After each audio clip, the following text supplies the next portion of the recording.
खुदम ओइना अचौबा सनागी उपो अमा फंगे अदु उपुदु हांगनवा चाबी लेते इसाबु थाजदबा self confidence यावतबा पुंसी हाबदा Simkani self confidence इसाबु थाजबा अखोइगी नुंगदा लोतुना लेबा वाखल लौसिंग अमति पांगलगी थौनागी चाबी हांगी पुंसीबु असेंगबु मंगाल फंगली पुंसीगी मायोकनगदबा थबकसिंगदा थौना हापी पुंसीदा फंगनबा अनौबो खुदोंग चाबबु फंगली नाकल अमरोमदा इसामक्ता थाजदबना अखोइसु वारिबा करिगिनो इसाबु असोनबा अमगुम खल्ली सिगुम्बा वाखलना करिगुम्बा अमा तौबदा अपनबा कया ओय इसागी असेंगबु गुनबु नमथादुना थम्मी अहानबदा इसामक्पु थाजबा थम्बियु सेल्फ कॉन्फिडेंस ना अखोइगी नुंगी लेजरिबा असेंगबदा करिगुम्बा तौबा ngambagi गुनबु मिकप थोगल्ली यूनिवर्स की एनर्जी पुमनमक हानदगी लई सिदा अखोइतनी इसागी पांगलबु पुथोकदा निंगन्नरिबा अई ngमोय हाइजनदुना इसागी पांगलबु चाथोगनबा ngमद्रिबा अइंगोंदा पांगल क्याम यावी इसामक्ता हंगदुना लई स्वामी विवेकानंद जी ना हाय नंगना करिगुम्बा अमा तौबदा नंगी थौनाना नंगबु मतेंग मपुंग फाना पामी सिबु नंगना खंगबा ngमदे अदुबु नंगी नुंगदा लोइबा नायदबा शक्तिना नंगबु इनखतपगी लेपली नसादा थाजबा थमु पॉजिटिव एटीट्यूड अफवा वाखलोन थमु नंगी नुंगदा अवाटपा लेतबा शक्ति पुंसीदा उबा फंगनी इसाबु खंगनबु होनबा लंबीदा अमांगबा अमता लेते लंबी सिदा नोंगमा नोंगमगी इसागी असेंगबा गुनबु खंगलई माइथीबा हाइबा लेते इसागी गुनबु उरकलिंगई नुंगतीगी माय पाकपगी लंबी मयाम संदोरई इसागी थौना लौसिंगबु खंगद्रबदी इसादा थाजबा ngमदे मखा ताना स्वामी विवेकानंद जी ना हाय पांदम अमगी हिंग इसामक्ता नमथाक तौदबिदा पुंसीदा अवाबा नुंगाइबा लाकपा हाइबसिदी मसाना तारबा वानी असेंगबसिंगबु इसामक्ता नमथाक तौदुना थबक्तगी लेथोकपा तौबनी वासी तारगा मी खरना साउनिंगबा पोलंगनी इसागी इथौदांगदगी लेथोकपा इसागी अमांगबनी सी थाजबा नुमित्तगी मसाना सुम my पाकपा लंबीदा चलक्कनी थबक लेथोकलरोय ngasimak phuk hawgalaga amukta pumnamak phangloy ngasidagi phuk hawgalaga khongthang thangjinba maruni ngasi khongthang ma thangladi hayeng ani hangchit ahum lepa leitana phusida lakpa awaba khudong thiba singbu isagi pangal ohengadabani leptana changsin gadabani pandam leitaba punsi atan ba phattaba wakalna thalli phattaba thabakta kok chingsinli maru oina haujikki matamdati mobile लाप video सिनेमाना अखोइबु फत्तब लमीद चिंथै पाखंग लेसाबिदी नुंसी नुंगोल ताउदुना पुंसीबु अमांग लमीद चिंथै वीडियो द निसागुम फत्तब येंगलगा मखोइगी मतौ तमलगा पुंसीबु अमंब लमीद चिंथै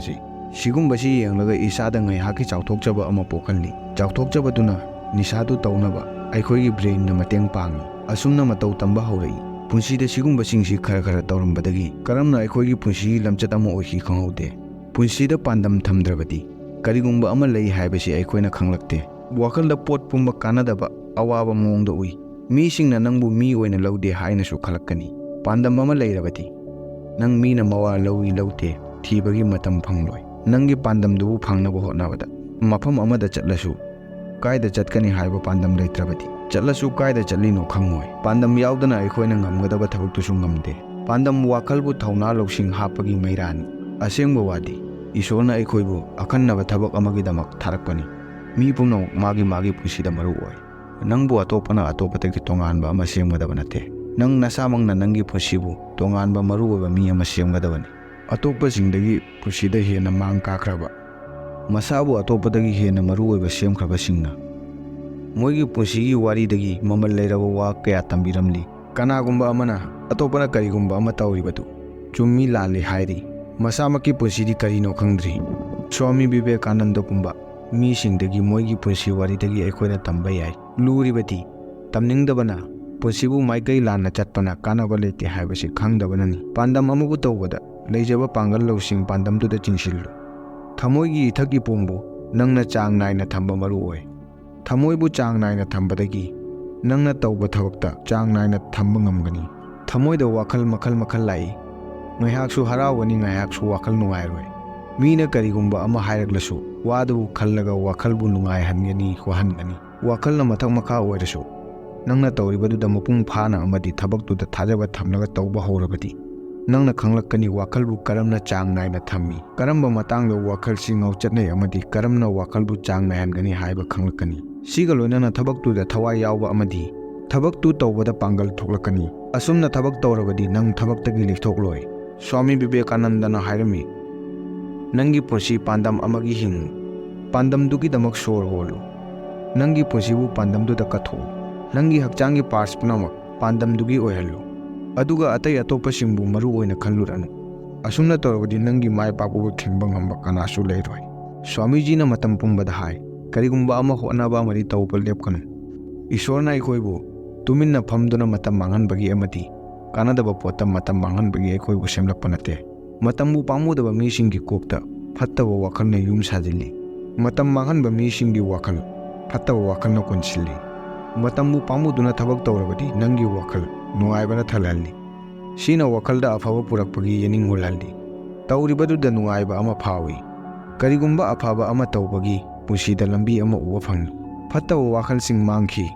अदुगा लंबीदुदा वाखलबु पोथाहल्ली वाखलबु अमता ओइना थंबना थबक तौबदा वाखल मखल मखल खंदबिदा तौबा ngammi अदुगा पांदम यावदबा पुंसी अरेंबदा पांगल लौसिंग मांगथरई पुंसी तुरेन अमगुंबनी इसिंग मनुंगदा लुपकनी कीबना तोरबानदा फम्मगा लैबगी नते इसिंगदा चोंगथादुना इरोइबा तंबगिनी थबक अमा पांगथोकपदा निंजिंग मांजिंग नबा तौरोइदबनी स्वामीजीना यामना सेंगना हाय मालेमसिदा लाकपगी मरम वाखल लौसिंग अमदी पांगल नुंगी ओइबा पांगल कनखतहनबगिनी हाय अखोइ कनखतनबगी लाकपनी सोंथनबगी नते ngaइबा कनबा अनम कनबा इसाबु थाजबा वाखलबु कनखलहनबदगी अखोइ कनखतली हाय मालेमसी असोनबगी नते अकनबगिनी असोनबा मी मतम पुंबदा असोनबा वाखन खनली लाकदबा मतमबु खनदुना कीदुना लई हौख्रबा मतमबु खनलगा तक्सी सोंदुना लई हजिक्की ओइबा पुंसीदा कप्पी चिंता तौदुना लई मसागी अवाबा असोनबसिंगबु हेनगतहल्ली अदुबु लेप्पा लैतना होनबदगी नुंगी ओइबा शक्तिबु कनखतहल्ली होनबा कनबना पुंसीदा अहोंबु पुरई पुंसीदा थेंगनरकपा चांगयेंगसिंगना अखोइना खंगलई पोट खुदिंगमपु चुमथोकपा याय हायबा अलुबा नत्रगा तौबा ngamnaba करिसु लेते हायबा अखोइगी वाखलदा मपाल नायदबा पांगल यावी अखोइना वाखलबु करंबा लंबीदा पुई हायबसिना अखोइगी वाखलगी मवोंग सेमी नंगना नसाबु असोनबा अमनि खल्लबदी नसागी वाखलबु नंगना सोंथाहनगनी वाखलगी पांगल पुंबा मांगनखीगनी ओना तैनाना नसाबु अकनबा अमनि खल्लबदी वाखलगी लोइबा नायदबा पांगल नंगना फंगनी कावरोइदबा मंत्र अमना अैगी वाखल अैगी हक्चांगी पार्ट्स पुनमक असोनबा अमता यावदे अकनबना थल्ली थौनाना थल्ली अदुगा पुनमकसी अैगी खुत्ता लई असोनबा हायबसी अैंगोंदा चंगबा ngamde स्वामीजीना मतम पुंबदा निंगसिंगहल्ली अखोइगी वाखल अखोइना खनबदगी हेन्ना यामना शक्ति लई हाय स्वामीजीना मतम पुंबदा हाय अचौबा खनबा अफावबा मी ओइबा खनबा अथोइबा ओइगनी खनबदा इसाबु थाजबा थमलगा वाखलबु थौगतलु पुंसीदा थेंगनगदबा चांगयेंगसिंगबु कीदुना लैगदबा नते पुंसीदा थेंगनगदबा चांगयेंगसिंगबु कीदुना लैगदबा नते लेप्तना होनबना अखोइगी असेंगबा नुआइबा पुंसीबु फंगहल्ली स्वामीजीना यामना ममल लेरबा वाहंग अमा हंगी नंगी नुंगदा मपाल लेतबा गुन तौबा ngambagi पांगलबु खंगब्रा अखोइदा वाहंगसिना निंगसिंगहल्ली अखोइगी नुंगदा मपाल लेत्रबा पांगल लई हायबा नसामक्ता कैदोनुंगदा थाजदबा तौरोइदबनी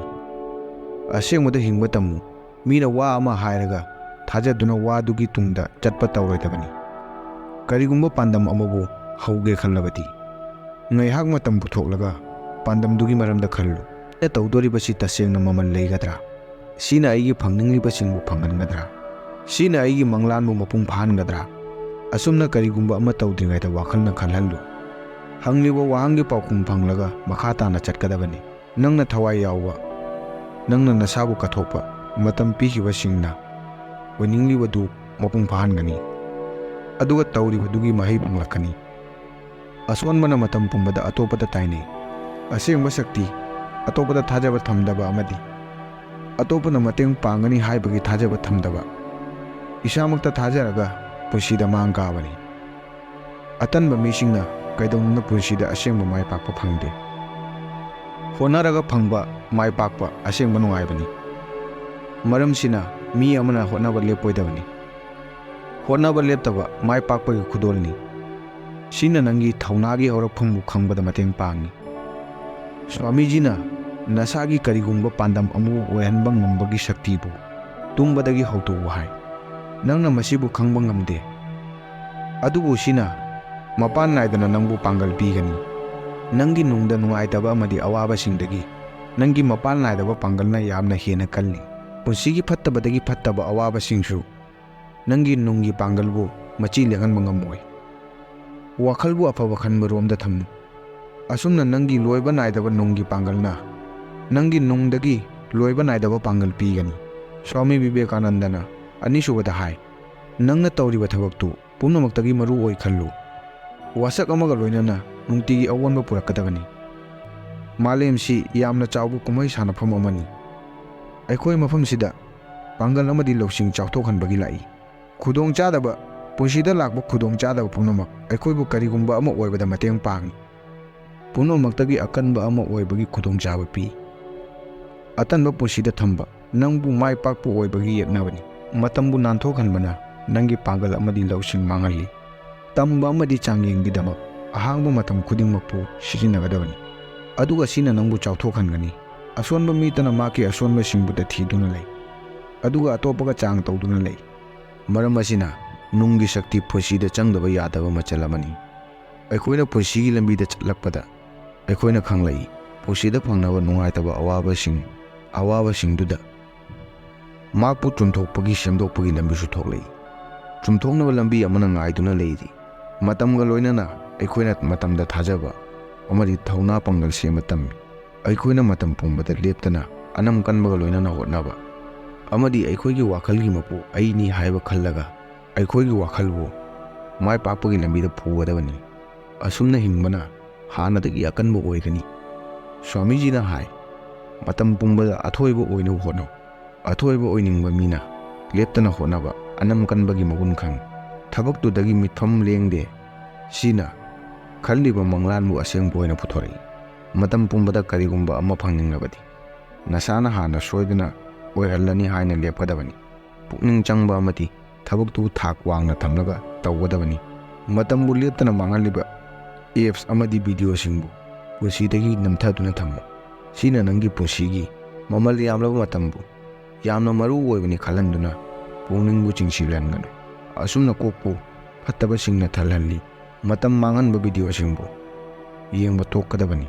ꯗꯣꯛꯇꯔ ꯙꯅꯕꯤꯔ ꯂꯥꯏꯁ꯭ꯔꯝꯅ ꯍꯥꯏꯕ ꯋꯥ ꯑꯃ ꯅꯤꯡꯁꯤꯡꯕꯤꯌꯨ. ꯃꯣꯕꯥꯏꯜꯁꯤ ꯂꯨꯄꯥ ꯂꯥꯈ ꯑꯃ ꯄꯤꯔꯁꯨ ꯂꯩꯕ ꯌꯥꯕ ꯖꯟꯇ꯭ꯔ ꯑꯃꯅꯤ. ꯑꯗꯨꯕꯨ ꯁꯤꯖꯤꯟꯅꯕ ꯆꯨꯝꯗ꯭ꯔꯕꯗꯤ ꯁꯤꯗꯒꯤ ꯐꯠꯇꯕ ꯑꯇꯩ ꯀꯔꯤꯁꯨ ꯂꯩꯇꯦ.